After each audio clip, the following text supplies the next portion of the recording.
Get ready, start.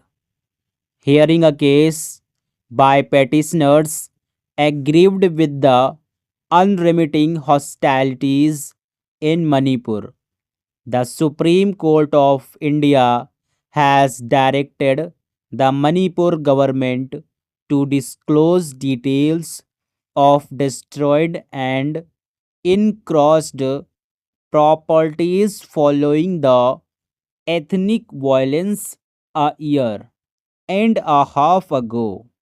The court had also, a few months ago, extended the working tenure of the Justice Geeta Mittal led committee supervising the investigations related to the violence and also humanitarian assistance and relief in the state.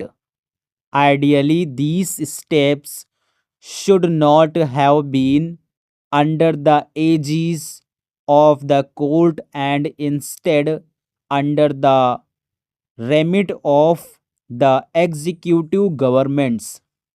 In this case, the state and the union home minister, but the violent imagery of sexual violence, the wanton destruction of property, including places of worship, and the continuing hostility between the state's two ethnic groups had forced the court's hand into foraying into a supervisory role through the Justice Mittal Committee.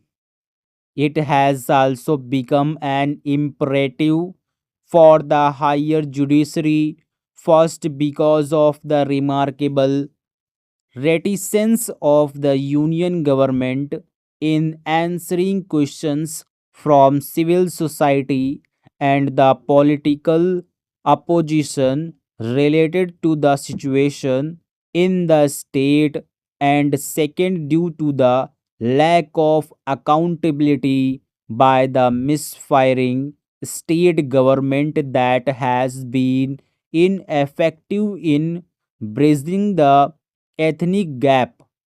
Even political representatives from the same parties have been split on ethnic lines, and there seems little convergence in the political demands being made by the opposite camps. There is also the rise of non state actors armed with sophisticated weapons, many of which are looted from the state armories, exercising their illegal right on the political process. They have also been engaged in violent acts in places such as Jiribam, which did not see any ethnic conflagrations earlier. Manipur's tragic descent into ethnic hostilities receives national attention only when the scale of the violence is horrifying and reaches uncognizable levels.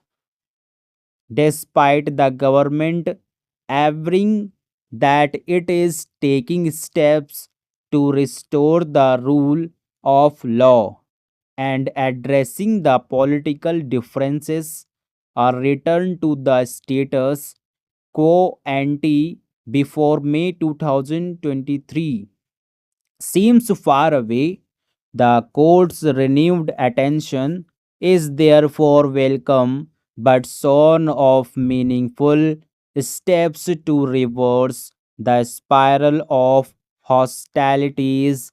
This exercise would remain incomplete. The government's attorneys have also sought to retain a veil of secrecy over the committee's functioning and findings using the tired rhetoric of national security. The court should not pay heed to this ploy, which seems more a case of seeking to divert attention than helping to find meaningful solutions to the conflict. Across the world, conflict resolution has focused on mechanisms such as truth and reconciliation exercises, which have privileged accountability and normative actions, something that remains absent in Manipur. The committee's findings may provide the necessary push in the right direction. Stop.